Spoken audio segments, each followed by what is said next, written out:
तो आप ज़्यादा बेहतर समझ पाओगे और क्लैरिटी आ पाएगी एक्चुअली हुआ क्या है और अचानक से कैसे हुआ है। बच्चों, आपने कल एक अपडेट देखा कि 12 नवंबर को फैसला आने वाला है कैट की वेबसाइट पर, ठीक है। हालांकि अगर उस वेबसाइट को अभी भी देखोगे तो वहां अभी भी स्टेटस पेंडिंग आ रहा है और 12 नवंबर अभी भी ऐसे ही लिखा हुआ है, तो ऑर्डर अभी अपडेट नहीं हुआ है, लेकिन खबर आ चुकी है, जज साहब के मुख से निकल चुका है डिसमिस। केस डिसमिस का क्या मतलब होता है मैं उसको बारे में बताऊंगा। तो क्या केस रद्द हो चुका है? जी हाँ, केस रद्द हो चुका है। और किसके स्तर पर? क्योंकि केस ही कैट में था सर। हाई कोर्ट और कैट दोनों बहुत दिन से सुन रहे हैं, तो हाई कोर्ट में जो चीजें थी बीच बीच में ले जाई गई कि कैट ने जब बोल दिया था दोनों की बात सुनने के लिए, तो हाई कोर्ट से आया कि इस पर स्टे, तो स्टे था वो कैट की तरफ से नहीं था। हाई कोर्ट ने बोला कि तब तक कोई भी कार्यवाही इसमें मत करो।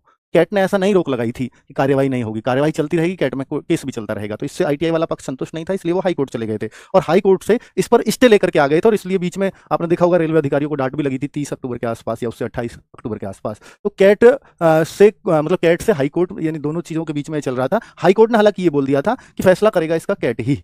तो क्या जो सुनवाई चलनी है, जो तारीखें चलनी है, वो कैट में ही चलेंगी। और अगर वहां से कुछ आप असंतुष्ट रहते हो, यानी इनका फैसला आ जाए और उससे असंतुष्ट रहते हो, तब आप हाईकोर्ट आइएगा और फिर हाईकोर्ट तभी नए सिरे से देखेगा। आप डायरेक्ट हाईकोर्ट नहीं आ सकते। लेकिन हाईकोर्ट में फिर इस बात के लिए जाया गया कि अभी प्रक्रिया ऐसी की ऐसी चल रही है और अगर प्रक्रिया चलती रहेगी और एग्जाम हो ही गया तो फिर क्या ही अर्थ रह जाएगा इस केस को लड़ने का। इस वजह से फिर हाईकोर्ट ने बोल दिया कि 13 नवंबर तक इस भर्ती पर स्टे लगा रहेगा।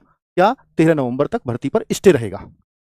तो भाई इसका मतलब है कैट को इससे पहले ही फैसला सुनाना था, उसके बाद तो हो सकता है रेलवे अपना काम भी शुरू कर दे, क्योंकि स्टे ही 13 नवंबर तक था।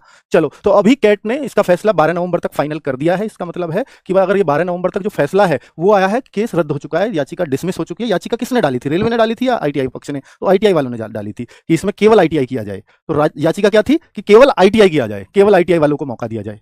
तो अब याचिका अगर ये थी टेक्निकल पोस्ट के लिए आईटीआई वालों को मौका दिया जाए, तो वो रद्द हुई है। तो इसका मतलब आईटीआई वालों का मौका नहीं, दोनों को, यानी जो रेलवे के नोटिफिकेशन में आया था 10th या आईटीआई, दोनों को ही इसमें मौका दिया जाए, वही फैसला आया है। याचिका रद्द का मतलब यह है जैसा पहले था नोटिफिकेशन में वैसा ही चीजें चलेंगी। ठीक है, याचिका रद्द का मतलब यह है।